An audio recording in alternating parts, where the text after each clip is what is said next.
Não podemos ver a regeneração, mas podemos ver os efeitos que ela produz. Ninguém pode ver a regeneração no homem, mas nós podemos ver a mudança de atitude, mudança de comportamento, mudança de linguajar, mudança no olhar.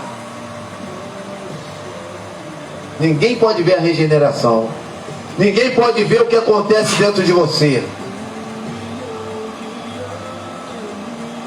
Mas nós podemos ver a sua mudança de atitude, comportamento,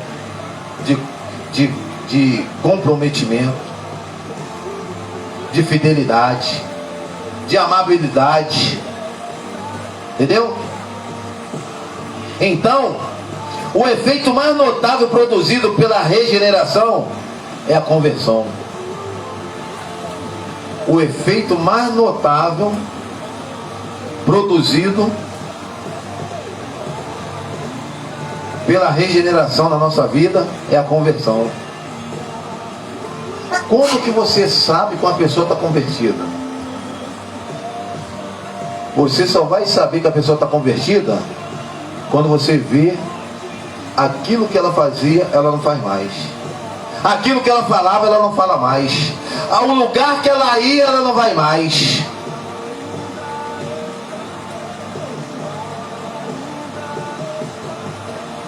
A forma que ela te tratava, ela já não te trata mais. Percebe? Então vamos caminhar. E aí, o efeito mais notável produzido pela regeneração é a conversão, na qual o regenerado expressa a sua fé e o seu arrependimento, com o consequente abandono do pecado.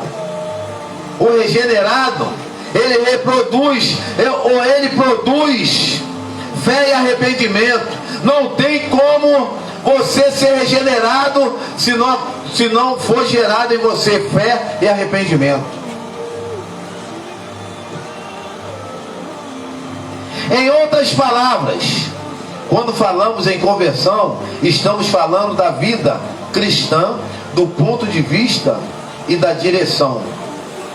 Um afastamento do pecado e uma aproximação de Deus. Quando acontece a regeneração dentro de você, produz a conversão. E isso faz o quê? Duas atitudes gera: fé e arrependimento. Certo? O arrependimento faz o que? Você se afastar do pecado. E a fé faz você se aproximar de Deus.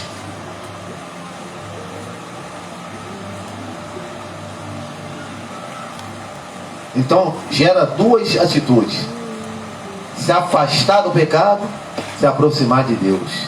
Quanto mais eu me afasto do pecado, mais eu me aproximo de Deus. Quanto mais eu me aproximo de Deus, mais eu me afasto do pecado.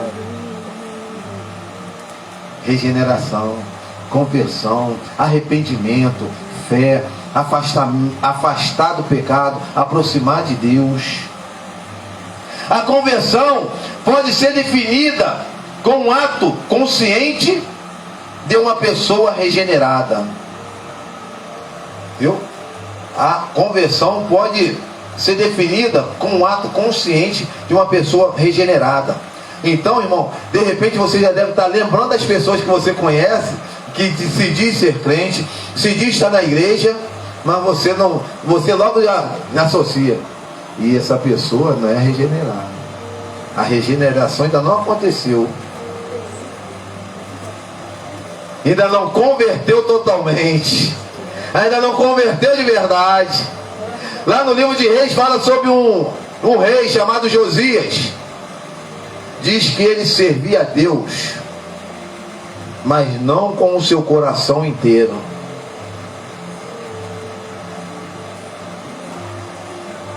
A conversão pode ser definida como um ato consciente de uma pessoa regenerada, no qual ela se volta para Deus em arrependimento.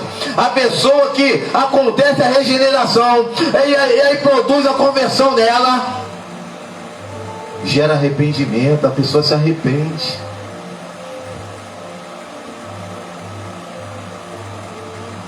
E aí ela se volta para Deus em arrependimento.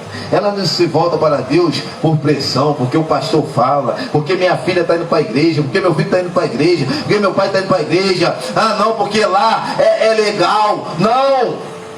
Ela se volta para Deus em arrependimento. Em arrependimento e fé. Queridos, olha só, se não tiver arrependimento, é duas coisinhas, arrependimento e fé, não tem conversão, não aconteceu regeneração. De repente aconteceu alguma coisa lá, e a pessoa chora, e a pessoa não sei o que, até soluço.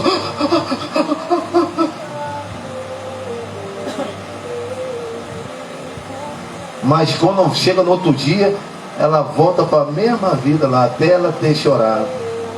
Não aconteceu arrependimento, não foi gerado fé. Observe que há dois motivos ou dois movimentos presentes na conversão. Há dois movimentos presentes na conversão. Um movimento de afastamento do pecado. São dois movimentos na conversão. Um é afastamento do pecado, caracterizado pelo arrependimento. Quando há o arrependimento, olha só, vocês que vão se batizar, quando há arrependimento, o que acontece? Pecado. Aqui. Em Deus eu me arrependo. O que acontece? Aí eu me arrependo. Primeiro movimento em relação à conversão: afastamento do pecado, o arrependimento. O arrependimento, ele te faz você se afastar do pecado.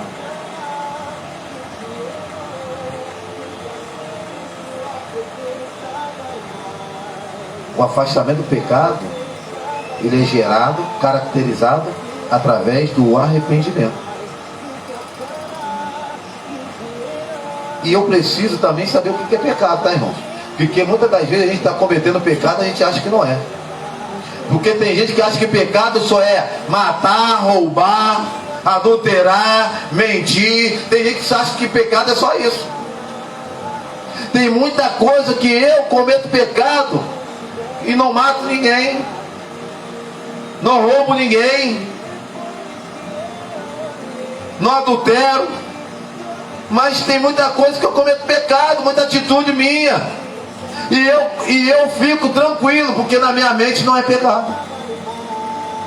Então, aí isso é um perigo,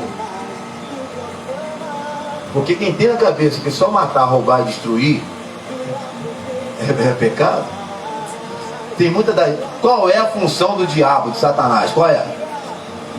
A palavra de Deus diz, ó, ele não veio a não ser para matar, roubar e destruir. Mas ele só faz isso. Tem muitas situações que o diabo cria na vida de alguém, ele não mata, não rouba, mas ele destrói. Ele vai lá, vai plantando, ele vai sussurrando ao ouvido de alguém, ele vai mostrando para alguém, ele vai preparando o lugar para alguém. Ele não está matando nem roubando, mas ele está preparando ali o ambiente, o lugar, tudo, que é para você morrer, é para você ser morto, para você roubar, para você ser roubado. Mas só que muitas das vezes a gente fica preso no Antigo Testamento. A gente fica no Antigo Testamento Deus fulminava, no Novo é a graça, é paz e amor. No Novo Testamento Jesus é amor e tal. Isso é um perigo. Aí as pessoas se esquecem que Ananias e Safira foram fulminados para onde? No Novo ou no Velho? No Novo. No novo. Eu acho que ninguém se lembra disso. E sabe por quê? Porque ele matou, que ele roubou, porque mentiu. Ele mentiu, não tinha necessidade de mentir. Eles venderam as propriedades deles. Ninguém falou o que ele tinha que levar, conforme o que ele tinha que levar. Ninguém falou nada. Mas ele chega lá, mente diante dos apóstolos. Olha que não foi nem Jesus, hein? Foi Pedro. E dessa vez Pedro não usou espada, não usou nada.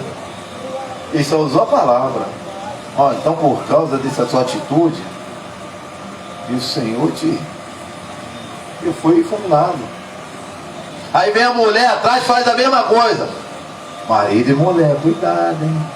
Ó, namorada aí, vocês que vão casar, cuidado, hein? Que às vezes a gente vê marido e mulher um defendendo o outro. Às vezes o pastor sofre. O pastor vai puxar a orelha do marido, a mulher tá, não, pastor, mas não sei o quê. Não, mas ele não sei o quê. Aí vai puxar a orelha da mulher, o marido, não, mas ela não sei o quê. Aí o pastor tá bom. Esse pastor continuava a arrumar briga. Cuidado, hein? Não, mas é meu marido, né, pastor? Então tá bom. Está defendendo ele, fica passando a mão na cabeça dele, fica passando a mão na cabeça dela. E o seu caminho pode ser igual ao dele ou dela. Então, irmãos, primeiro movimento nós vimos, afastamento do pecado. Segundo movimento, a aproximação de Deus, caracterizado pela fé. O afastamento de Deus caracterizado pelo afastamento de Deus caracterizado pelo o afastamento de Deus ou melhor, o afastamento do pecado caracterizado pelo o afastamento do pecado caracterizado pelo isso, só você que aprendeu, só você que ouviu. Olha só, vou perguntar de novo. O afastamento do pecado caracterizado pelo tá bom. Deixa eu falar, não. Primeiro movimento, afastamento do pecado, caracterizado pelo arrependimento. E o segundo movimento, afastamento, aproximação de Deus. Você se afasta de Deus, se afasta do pecado, e você se aproxima de Deus. Você se afasta do pecado, se aproxima de Deus. Se afasta do pecado, arrependimento. Se aproxima de Deus, fé. Se afasta do pecado, arrependimento. Se aproxima de Deus, fé. Então, esses dois movimentos, ele te leva à conversão. Toma cuidado, que às vezes dá uma enroladinha mesmo. Entendeu?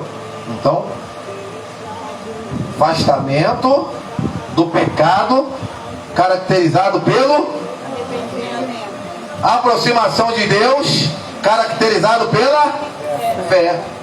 Eu aproximo de Deus.